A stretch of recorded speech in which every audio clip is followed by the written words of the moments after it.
Okay, let's talk about the new episode for Daredevil Born Again. This is episode 6. Now, in this episode, we see Mayor Fisk doing mayor stuff, and we see a guy who's supposed to be washing off the murals that were painted on the walls all around the city, and he realizes that he can't do it, and he tells the mayor that the murals were actually made using blood, and that's shocking. And he says, and after that, there's an investigation, and they analyzed the blood samples from all the murals all over the city, and apparently each mural was made using blood from 5 different people, 5 different DNA samples. And when you look at all the murals, and all of them have 5 different blood used in them, apparently over 60 people, the blood of 60 people were used, and apparently 60 people were killed. So basically we have a huge serial killer on the loose in the city, and this is really shocking. And the mayor becomes really frustrated by this because he really wants to fix the city and all of its problems, and something like this happening, it's a huge deal. Now, on the other side, we have Matt Murdock talking with someone about another case or something, and then the niece of White Tiger, the girl from the earlier episodes, she shows up asking to get some answers about what's going on in the city, and the fact that her uncle was onto something, and she wants Matt Murdock's help, but he can't really do anything because he's Matt Murdock right now. He's not really Daredevil, and she doesn't know that. So she becomes frustrated and leaves, and Matt Murdock's left feeling a little disappointed in himself that he couldn't do anything. And then on the other side, we go back to Kingpin, the mayor. Now he's attending a function or event with the elites of the city, and they're all saying that he doesn't have that much power, they could get rid of him, stuff like that. A lot of political stuff, I guess. And he's frustrated by that because he's Kingpin after all, and the fact that these people are threatening him, he doesn't like that at one bit. And then what else do we see? Oh yeah, we see the guy that one of the gang leaders that Kingpin told to pay another gang leader some money earlier, showing up saying that he's not going to pay him. And Kingpin says to pay the other guy, and to pay Kingpin as well as a fine. And so a small confrontation like that happens in the mayor's office. And we see that Kingpin is a bit frustrated with the fact that he doesn't seem to have the power and fear that he once had. He's getting that everywhere. Everyone's really talking back against him, and that's frustrating from his point of view. Now, what else happens in this episode? And the next scene, I guess we go back to which scene was coming next?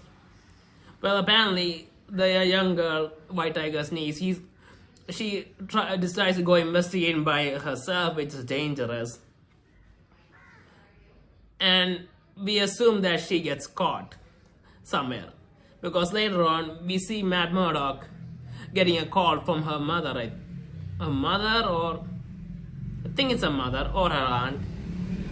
We see him getting a call from him asking if he saw her and that she came to visit him, and he realizes that she must have gone and investigated by herself. And he's in a position where he has to do something. I mean, if this killer is actually out there, then he might take her as well. And he cannot let that happen. So he has to make a decision. And then we go back to Kingpin and talking with the commissioner of the city, saying that, the police commissioner, saying that there's a serial killer out there and we need to stop him. and that the mayor's gonna create a task force of police officers that have a special powers, I guess. I mean, they can do overtime, and they won't be wearing body cam, so they might be doing some shady stuff. And the guys on the task force are, according to the commissioner, are a bit shady police officers. And Kingpin's decided to put these guys together on one team.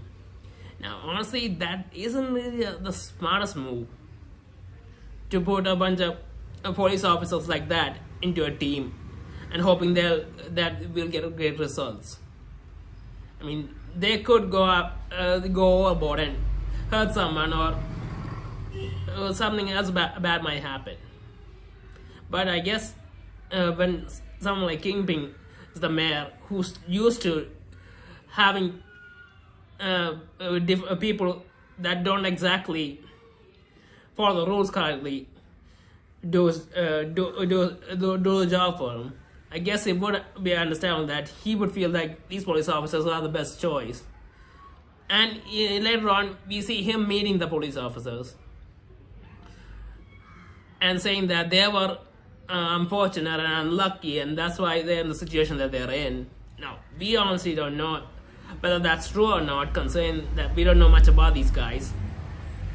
Maybe it's true, maybe it's not, but from Kingpin's point of view, he might be a bit biased, so we don't know.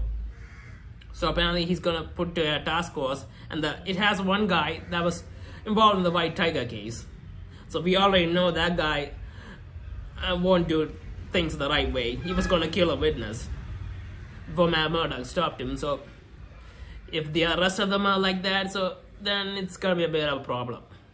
But that's probably something we're gonna see in the next episode or the coming episodes. Now, back to Matt Murdock. Now he finally puts on the Daredevil suit again. I think after the first episode, it's the first time he's doing it. And he swings into action. And then he immediately finds the serial killer who kidnapped the girl. Now, apparently the guy's being called Muse, I think. Now, how did he find him that easily? I don't know. Was there a way to track the girl or something? Not sure, but yeah, apparently he finds him immediately while he was trying to drain the blood from her. And they get into a huge fight. And we see Daredevil in action again after a while, which is nice to see. And he fights, and the Muse actually fights really well, but overall Daredevil gets the upper hand. And during the same time, we see Kingpin deciding to fight his wife's, well, I think the guy that his wife was having an affair with. It's probably an affair, from what we know. The specifics aren't actually there, but yeah. He decides to fight him, and he completely beats him up. I mean, this is Kingpin. The guy doesn't stand a chance. Kingpin even gives him an axe, and he still couldn't do anything. And we see these two fights simultaneously happening. And on one side, we see Daredevil about to kill the Muse, when he hears that the girl's heartbeat stopped, and he stops quickly and goes to revive her, and he does that. But in that moment, the Muse managed to get away because he wasn't dead yet. On the other side, we see Kingpin bashing the guy in and bashing his head in, and I thought he was dead, but I'm not so sure, because after that he stops and drags him back into his cell. So I'm thinking that the guy is still alive. And Kingpin was honestly, I think, lashing out his frustration of not being able to control everything. That's what I got from it. Plus, the issue with his wife. And we see Daredevil becoming Daredevil again. So I'm guessing that from the next episode, we'll see him back in action. And Kingpin is going to have a problem with that. And I think it's about to get very exciting. So yeah, that's what happens in the episode. And it's overall a good episode.